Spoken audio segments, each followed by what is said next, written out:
Today on Locked On Rockies, looking at some YouTube comments, and I posed a question to the Twitterverse yesterday. Well, I think it was earlier today, actually. Did the moves at the trade deadline make you more or less likely to watch the Colorado Rockies in 2023? You are Locked On Rockies, your daily Colorado Rockies podcast, part of the Locked On Podcast Network, your team every day.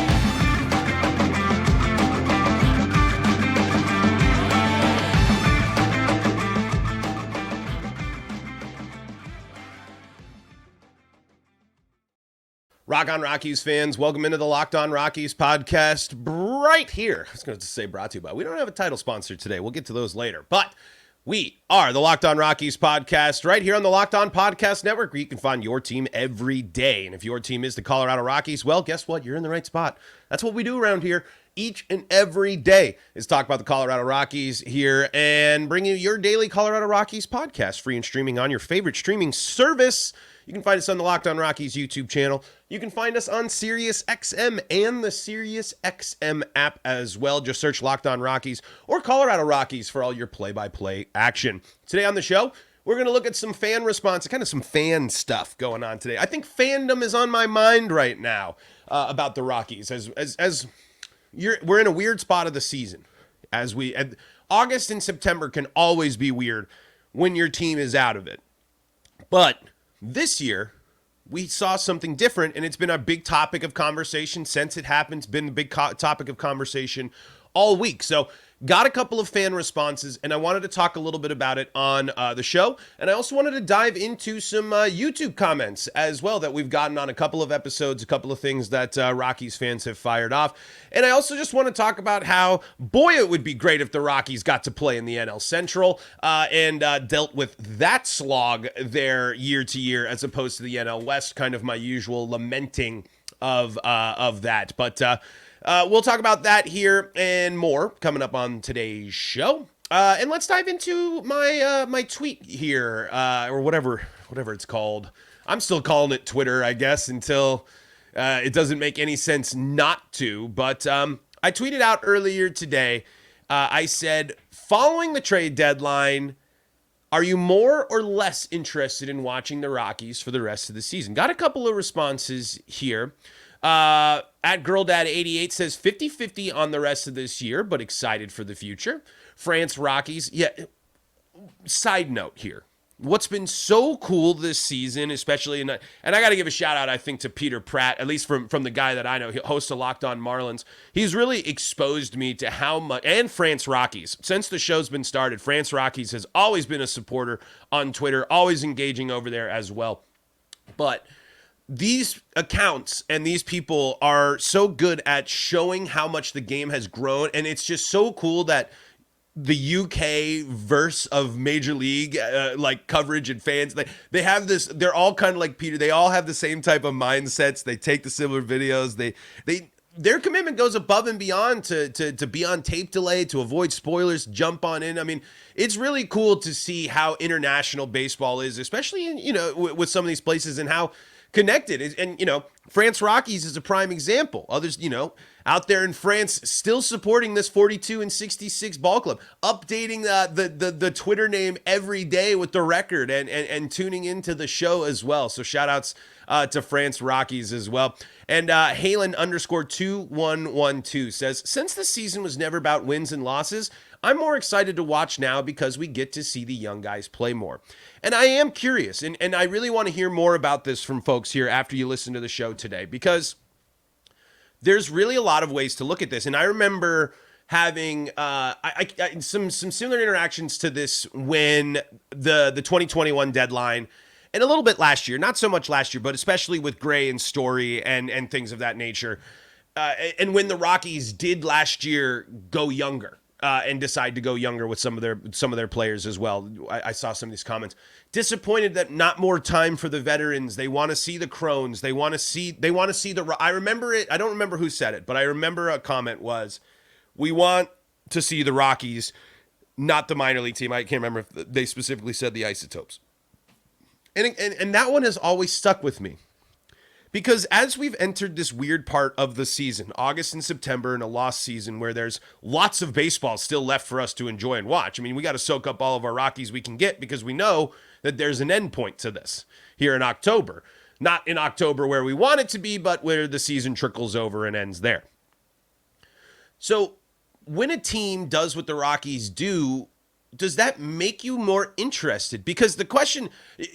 The Rockies will also always be an anomaly when you're looking at this question too, because you're going to see a packed ballpark the rest of the summer. There's a lot of layers to that, but spoiler alert, folks, if you're hoping for the dip in performance to lead to the overall dip in attendance this season, it hasn't happened. I believe the Rockies actually have been quite good in attendance this year. Let me see. Attendance. Let's see. According to ESPN right now, the MLB attendance report for this season, the Rockies are lower than usual where they finish, which is either in the top 10 or closer to the top 10. Rockies are still 13th overall when it comes to attendance this year, averaging 32,343 fans a ball game here. And they're basically only behind all the major markets and big name teams. The Dodgers, Yankees, St. Louis, San Diego, Atlanta, Philly, Houston, Toronto, the Mets, the Cubs, and the Angels, and Boston. Those are the teams ahead of Colorado. If you're curious about other potential really good and playoff teams the Rockies are ahead of, that includes San Francisco, Texas, Milwaukee, Seattle, Minnesota, Cincinnati, Arizona, whatever is going. I think Cleveland, Chicago, Baltimore. Those are all teams the Rockies are above, and of course Tampa Bay there as well. Tampa Bay still in one of the least attended teams in all of baseball. So that will never be a problem. People going to the game will never be a problem for the Rockies. But I'm talking about watching the Rockies. I'm talking about tuning into the Rockies and making it not an evening in Denver. I'm talking about, hey, I am consciously spending my time to watch the team and follow the team. I'd argue that that level, could be at an all-time low. But folks watching the team this year, folks being connected, folks following the team, are more encouraged by the trade deadline, so that the weirdness of this time of the year comes really up to this interesting potion for the Rockies of high attendance, and you're not going to have a bunch of issues with that, and attendance but what is the actual true fan interest? Because we know away teams come in and they do well. That's where I think it's still a little up in the air. That's where I think the Rockies, especially as they skew younger this year, are going to lose the casual interest. What little I believe of casual interest was with the Rockies is going to be more extinct this year. I do think people that aren't honest to gosh like Rockies fans, like people that actually really want to watch baseball consistently, want to watch this team and want to do that, I believe that interest is going to decrease after the trade deadline, just because the Rockies, especially with these younger guys as they're figuring out, are probably going to lose more often than not, especially with the strength of schedule. Now, people and fans might be interested to see, like, hey, let's check on the Rockies young guys and see how they go up against and handle top-level talent in baseball. And if the Rockies do have a strong finish to the year and potentially avoid that 100-loss season, that might raise eyebrows a little bit. But I don't necessarily think that the trade deadline made the Rockies more of an entertaining watch for people. But as Rockies fans, you sit and you kind of know that you go through it and you feel more encouraged. So it's an interesting and kind of weird question to ask. But I think at this point it's a good time in the season, and it's a good point to kind of gauge the fan reaction and fan perception and mentality of where people are at. If I didn't have the podcast, I think I like to bring this or focus on this, and when I talk about or bring something like that. These it's it's just it's I completely lost my train of thought. But all in all, it's just right now is a good stock of fandom as you're mixing, as you look ahead, look currently, and go from there. That's what I'm going for. I completely butchered handling that. Total Friday brain fart. Lost where I was going on that. But I just wanted to kind of say, I think gauging the temperature of Rockies fans, seeing where they're at, seeing the reaction to some trades, seeing the ballpark still fill up, it complicates this question. But it is one that you can kind of ask yourself and think about as we look forward towards the future of the Rockies and what will make them bring people back that might be less interested, as this team doesn't have some of the faces and the star power of the last couple of years, and they go to new prospects that they might not know a lot about. It'll be an interesting transition for the Rockies. We're going to continue our fan look here. We got some YouTube comments I want to talk about and respond to here, and we'll discuss some of those because we got some hot takes. We got some people sticking up for their guy.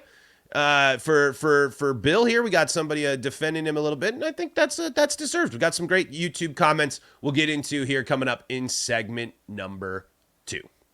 Before we do that, folks, for a championship team, it's all about making sure every player is a perfect fit, and that's what they do at eBay Motors.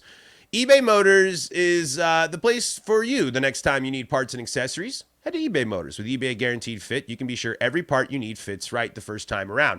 Just add your ride to My Garage and look for the green check to know the part will fit or your money back. Because just like in sports, confidence is the name of the game when you shop on eBay Motors. And with over 122 million parts to choose from, you'll be back in the game in no time. After all, it's easy to bring home a win when the right parts are guaranteed. Get the right parts, the right fit, and the right prices on ebaymotors.com. Let's ride.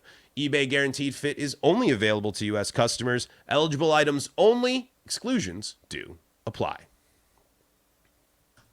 This is the Locked On Rockies podcast. We're free and streaming on your favorite streaming service, bringing you your daily Colorado Rockies talk right here on the Locked On Podcast Network, bringing you your daily Colorado Rockies talk, where you can find your team every day on the Locked On Podcast Network. Maybe it's the Nuggets. Maybe it's the Avalanche. Maybe it's the Broncos as football season is right around the corner. Maybe it's the Buffs.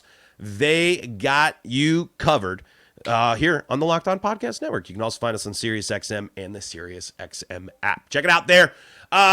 Folks, wanted to dive into some YouTube comments as well as from the week and a couple of reactions from the trade deadline and from before here. And let's dive into James LeGros here. He responds to the Bill Schmidt episode here where we talk about Bill Schmidt deserving some more credit.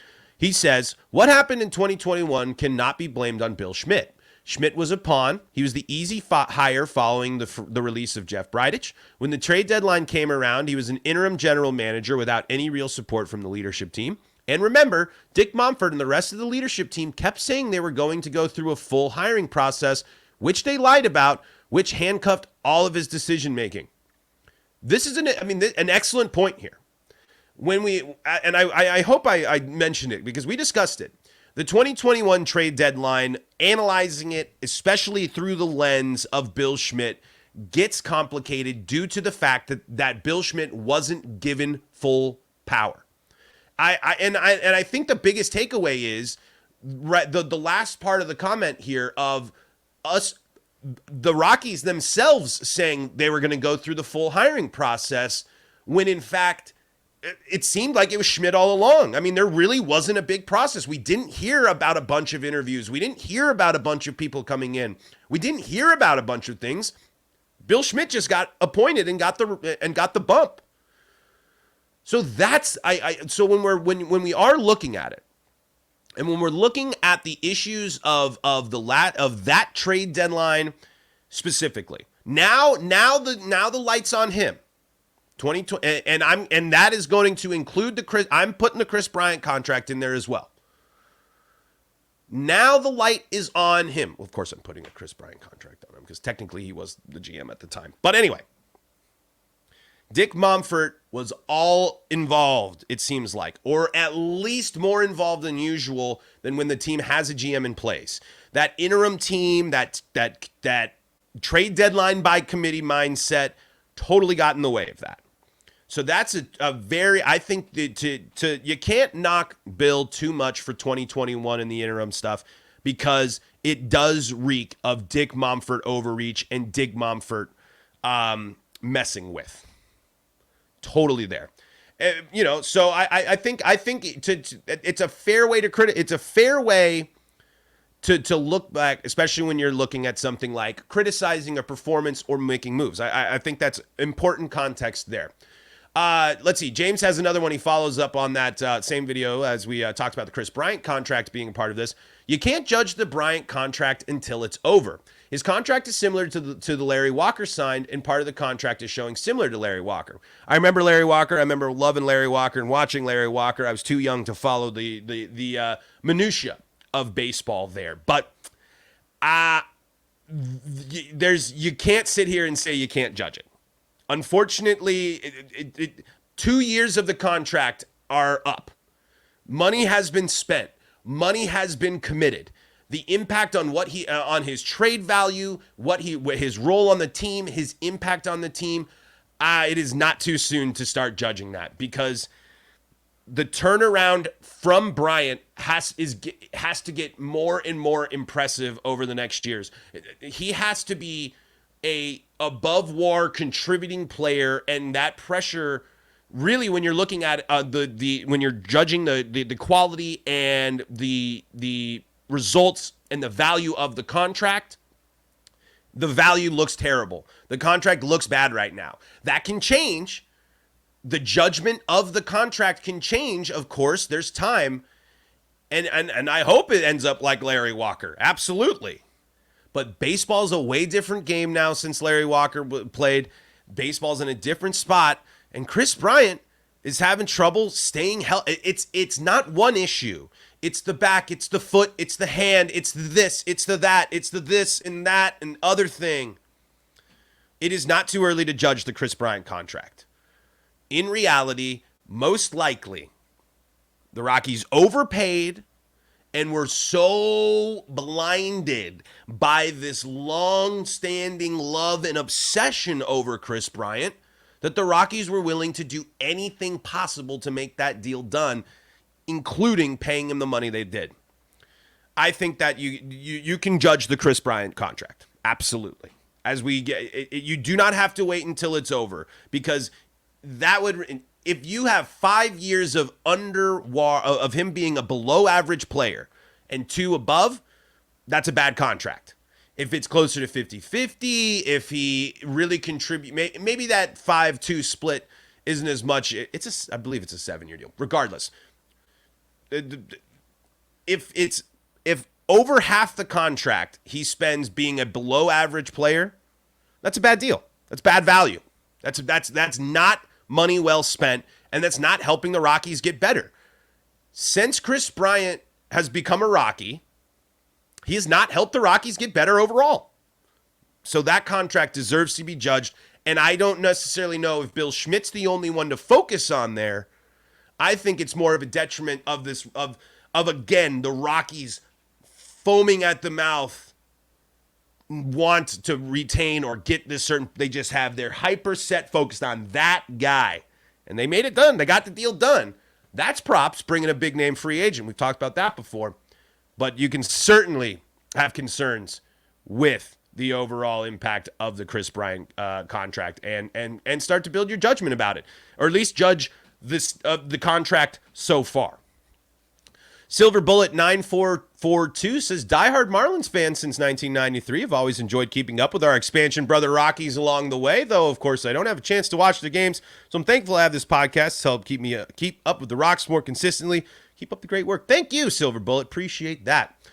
Going back to the trade deadline here as we reacted to the trade deadline, At Tracy635 said, Rockies actually made trades. I'm shocked and excited all the same. Not sure any of these pitchers will be Rockies, but it gave them much needed depth, like the guy they picked up from the Dodgers. Depth. Bill Schmidt said he wanted pitching depth. He went out and got pitching depth. It's a solid. Again, odds are all the guys won't all pan out, but that's the way it was navigated. You're more likely, it's going to help the Rockies in the long run, replenishing that farm system with arms than it would be to let all those guys walk in free agency and get maybe a draft pick. I don't even know if any of them would really be compensatory. Maybe Grichuk would have been the one that would have got him a draft pick. The movement and the amount of movement in trades, love it. All right. Let's see here. ST6SW says, it might be time to dump KB23. He's been injured multiple times the last 2 seasons. You don't touch or move any of those young guys, and we need pitching badly after who we lost due to injury. And do you think Profar comes back next year? No, I do not. I don't think Profar is all that interested in returning with the Rockies. I don't think the Rockies necessarily need him next year, especially as they continue to look at what Michael Tolley is going to be and what Brenton Doyle can be, and as well as if Zach Veen can get healthy and get to major league ready. I just don't think Profar makes the most sense, especially when you might be able to see what else you have. Jonathan Daza is still in the minor leagues as well. The Rocky, he was DFA'd, but remember the Rockies did add him back to the minor league roster there, as long as my info's not out of correct. Follow up from him. They sent Moose, CJ, and Grichuk to a team that isn't going to make the playoffs. They have to get through Houston, who just got Verlander back, and Texas, who got Scherzer. They don't have the starting pitching. That's a reaction to me saying, hey, maybe the Angels might make an impact there. Yeah, we'll see. I don't know. The Angels, they at least went for it and tried. I still would have traded Ohtani. I would have blown it up. If I was running the Angels, I honestly think you go to Shohei with the big pitch, and it's as big because here's what you do. Because so you make the trades right, you do the things, you bring in all those Rockies players that you've brought in, for example. You do those things, and at least, you know what, you can at least say at the end of this year the Angels did try. But I just wonder how hard it is in discussions or talks with players, or maybe it's tampering and things like that, but going to Shohei and say, hey, dude, we're going to get a record haul for you, and we're going to be ready to go, and the goal is, though, the people we're getting are going to be to quickly help you win. I don't know if I don't think that's enough to convince him. I mean, especially with the amount of money that's about to be thrown at Shohei, but I just feel like there's got to be a universe where that conversation happened, and maybe it did, but instead the Angels, you know what? You can't blame them for keeping the best player on the planet around as well. So, but if it was me, I would have gone the trade route. So, a couple of YouTube comments there, a couple of responses from the Locked On fans out there, the everydayers. Thank you so much for making us your first listen of the day, tuning in and hanging out with us as well. So, shout outs to you guys. Hey, when we come back, we're gonna take a look at the NL Central real quick. Get ready for Rockies Cardinals as we close things out for this week on Locked On Rockies. That's coming up in segment number 3. This is the Locked On Rockies podcast, free and streaming on your favorite streaming service. Thank you so much for tuning in and making us your first listen of the day. We appreciate that. Appreciate for making time for me, I should say, and hanging out with us here. So the Rockies are matching up with the NL Central here, and when you look at it, the Rockies would still be in last place by a long shot when it comes to this division. In fact, they'd be 6 games back if they were to just take out the Pirates or the Cardinals, for example, and of last place. And then they would be 12 back of 17 back. My apologies of first place in the NL Central. So not necessarily going to make it a big jump if they were to switch. But the big thing is it's just the quality of talent. It's a division that hasn't necessarily had a bunch of teams separate themselves and dominate, but it's also has some teams that are showing some really interesting starts to the second half, especially highlighted by the Cubs. The Reds, again, we've talked about how interesting they've been. And can the Brewers really take advantage of a moment where the Cardinals aren't breathing down their back and causing havoc? The Pirates fell off from their hot start as well.